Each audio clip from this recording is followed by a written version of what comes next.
Hello મિત્રો, શેરબજારની વાતોમાં મિત્રો, શેરબજારમાં નિફ્ટી અને સેન્સેક્સમાં ઘટાડો, જ્યારે મિડકેપમાં જોરદાર લેવાલી અને મિડકેપના ઘણા શેરો 4 થી 5%, 6%, 7% દમદાર વધારો થઈ ગયો છે. તો શું હવે આપણે મિડકેપના શેરો ખરીદવા જોઈએ, સ્મોલ કેપના શેરો ખરીદવા જોઈએ? એનો બધું આપણે વિગતવાર જવાબ આપવો છે, પરંતુ એના પહેલાં આપણે થોડીક બજારની વાત કરવા. મારા એક મિત્ર મહેસાણાથી પરવીણભાઈ છે અને બહુ ઉત્સાહી માણસ, બજાર વિશે સતત સવાલો. પરવીણભાઈ થોડીક ધીરજ રાખવાની છે. નિફ્ટી અને સેન્સેક્સ નેગેટિવ હોય અને મિડકેપ પોઝિટિવ હોય, મિડકેપ ને સ્મોલ કેપ, એટલે બજાર જે માર થયો છે એ ચાલશે તો એના પછી પેલી ચાલવાની છે. જો નિફ્ટી અને સેન્સેક્સ નેગેટિવ રહેશે તો મિડકેપની નેગેટિવ થતાં વાર નહીં લાગે. બજારમાં એન્ટ્રી લેવાની થોડીક કઢી રાહ જોવી પડે, ભલે પછી આપણે મોંઘા લેવા પડે. અને બજારની કાલની વાત કરાં તો ગિફ્ટ નિફ્ટી 22,860 80 પોઈન્ટના ઘટાડા સાથે ટ્રેડ થઈ રહ્યું છે. સેન્સેક્સ કાલે 203 પોઈન્ટ એટલે કે 5%નો ઘટાડો હતો.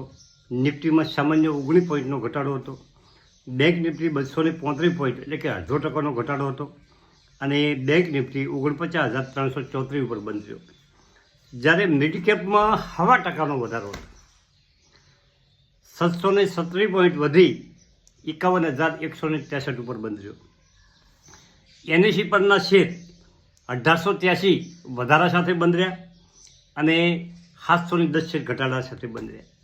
હવે કાલે એફઆઈઆઈએ 3,312 કરોડની વેચવાલી કરી છે.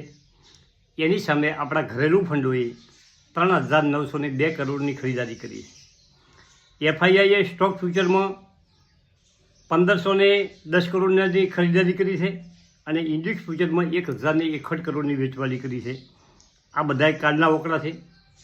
અને શેર બજારમાં મિડ કેપ અને સ્મોલ કેપમાં કેમ આટલી તેજી? મિત્રો, ખરીદારી ધીમે ધીમે ચાલુ થઈ છે, એ તો 100% વાત છે. પરંતુ શું આપણે આ ખરીદી કરવી અત્યારે? મિત્રો, કાલે મારા ઘણા મિત્રોએ કોમેન્ટ કરી હતી કે કાકા હાથી બજાર ઘટશે. એની સાથે હું પણ સહમત છું, પરંતુ જે રિસ્ક લઈ શકે છે અને જેને 2-3 હપ્તામાં રોકાણ કરવું છે એ લોકો રિસ્ક લઈ શકે, એ થોડી ખરીદી કરી શકે. બાકી આધી બજારમાં રાહ જોવાનો સમય છે. અને જ્વેલરી સ્ટોક, કલ્યાણ જ્વેલર્સ અને આ બધા જ્વેલરી સ્ટોકમાં જે નિકાસ થાય છે એમાં 7%નો ઘટાડો આવ્યો છે. આવનારા સમયમાં વધી પણ શકે છે, પરંતુ સોનામાં સતત તેજીને કારણે નિકાસમાં ઘટાડો થોડોક આવ્યો છે. આ બધા કારણો છે. હવે ઈવી પોલિસી સરકાર આવતા મહિને લાવી દઈ છે, ઇલેક્ટ્રિક 4-વ્હીલ પોલિસી, અને એમાં ટેસ્લાનો માર્ગ ભારતમાં મોકળો કરવા માટે સરકાર ટેરિફ ડ્યુટી એટલે કે ટેક્સમાં ઘટાડો કરી શકે છે. તેનાથી આપણી ભારતીય કંપનીઓ પર નેગેટિવ અસર થશે અને ટેસ્લા વિદેશી ગાડીઓ માટે મોકળું મેદાન મળી જશે. સોના ચાંદીમાં સતત તેજી છે અને ઘટાડામાં પોઝિશન બનાવવી કે નહીં એના માટે વાત કરીએ તો મિત્રો, થોડીક ધીરજ રાખવી જોઈએ અને રિસ્કવાળા લઈ શકે છે. જો મિત્રો, કાલે CDCL 3,000 કરોડનો IPO લાવવા માટે પ્રયત્ન કરી રહી છે. લોડ એન્જિનિયરિંગ 67 રૂપિયા 67 પૈસામાં 2% વધારા સાથે કાલે બંધ રહ્યો. APL એપોલો 1470 મેં એક તારીખ સાથે આ 4-5 કંપનીઓના એક જ સરખા ભાવ હતા તે દાડે મેં નોંધ કરી હતી એ તારીખ પણ હું તમને કહી દઉં કે 12/12/2025 10:30 એપી એપોલો 1324 રૂપિયા હતો. આજે 1476 રૂપિયા છે. કાલે એક જ દિવસમાં 7% વધારો. ટીના રબર 1141 8% વધારો. અને ટીના રબર 929 રૂપિયા ઉપર 12/2/25 ચાલતો હતો. મિત્રો, એના પછીની કંપની છે વિનિશ પાઇપ 1286 રૂપિયા, કાલે 5% વધારો. વિનિશ પાઇપ 1331 ઉપર ચાલતી હતી, એમાં ઘટાડો થયો છે, પરંતુ કાલે જ જોરદાર નીચેથી એ કંપનીમાં વધારો થયો છે. NTPC green Bharat light power સાથે કરારો કર્યા છે અને અહીંથી કદાચ 1-2% એમાં તેજી આવી શકે છે. આ બધા કંપનીઓ વિશે ન્યૂઝ હતા અને ઘણા મિત્રોનો ફોન આવે છે. નજીકની સિટીવાળા જે ઓળખીતા છે એમના પણ ફોન આવે છે અને ઘણા ભાઈબંધોના પણ ફોન આવે છે કે હવે બજારમાં શું કરવું, બજારમાં નવા શેરો ક્યારે લેવા. ખૂબ લોકોને ઇન્વેસ્ટ કરવું છે. લોકો ખૂબ બજારને સમજે છે, ભલે આપણે ગમે તે કહેતા. મારા દર્શકો પણ ખૂબ સમજે છે, એમનો પણ ખૂબ અભ્યાસ છે.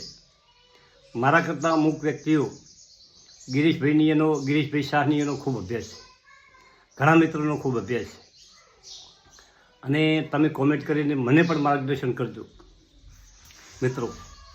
એનું કારણ છે કે હોશિયાર માણસ બજારને સારી રીતે જાણી શકે છે, આવનારા સંકેતો જોઈ શકે છે, પરંતુ બજારમાં તળિયાનો ભાવ ક્યારે આવશે એ કોઈ જાણતું નથી.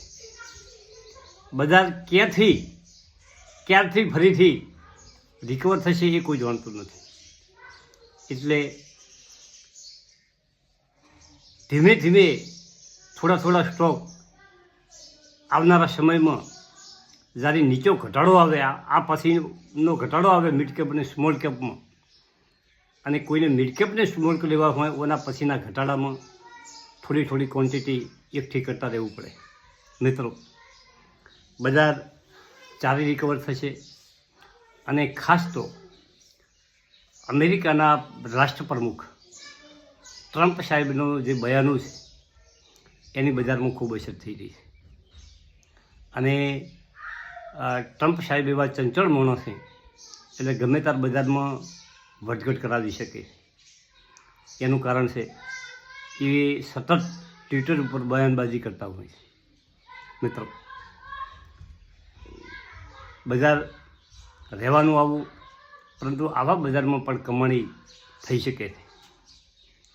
ધીમે ધીમે તમે ક્વોન્ટિટી ભેગા કરતા તો સારી કંપનીની, ફંડામેન્ટ જેના મજબૂત છે એવી કંપનીની, તો એ કંપનીઓ ચાલવાની છે. થેન્ક યુ, આભાર.